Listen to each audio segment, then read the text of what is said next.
Oui, merci Madame la Présidente. Donc dans la suite de ce que nous a dit Jean-Claude Lagrange, pour l'économie sociale et solidaire, nous avons fait un travail d'explication en commission de ce que c'était, puisqu'il y avait un certain nombre de méconnaissances par rapport au secteur, et donc ça nous paraissait utile de le faire. Donc je pense qu'il faudra continuer, au vu des dernières déclarations de ce matin.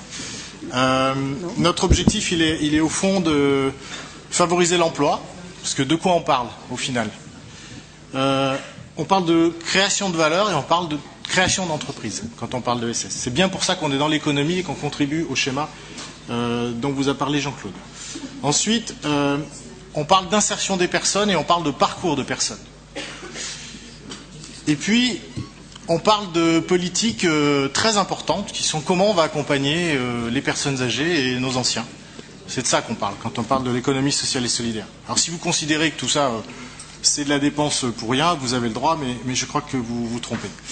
Alors, que comptons-nous faire par rapport à ça? Donc promouvoir l'entrepreneuriat à travers l'accompagnement, parce que la Présidente vous l'a souligné, il n'y a pas d'entreprise s'il n'y a pas d'ingénierie. Et comme on est dans l'innovation, eh ben dans l'innovation, il y a besoin d'accompagner. Et comme on est dans l'innovation, y compris dans les modèles économiques à construire pour demain et pour aujourd'hui, ben, il faut avoir ces compétences et il faut aider les créateurs d'entreprises. Autour de deux idées. D'une part, les porteurs de projets, parce que on peut être porteur de projet, mais avoir besoin d'être accompagné en termes de compétences. Soit les territoires, parce qu'un certain nombre de territoires, et c'est ça qui fait la proximité dont parlait la Présidente, ont besoin, parce qu'ils ont des idées, qu'on les accompagne et qu'on fasse émerger un certain nombre de services qui aujourd'hui ne sont pas couverts par rapport à des besoins.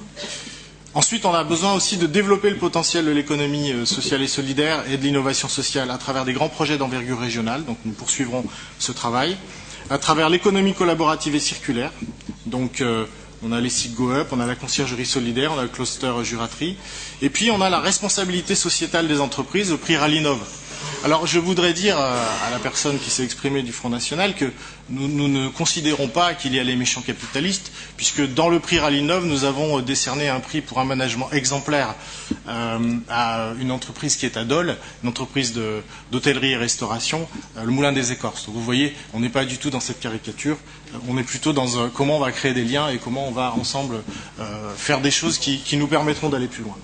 Et puis enfin, on a aussi le concours régional de l'ESS qui nous permet de réfléchir et d'aller plus loin en termes d'action sur les circuits courts, sur les services à la personne, la transition énergétique, parce que l'ESS a ce site particulier, qu'elle est transverse et qu'elle peut, dans toutes les politiques publiques, essayer d'amener un certain nombre d'innovations et de réflexions. Voilà, je vous remercie.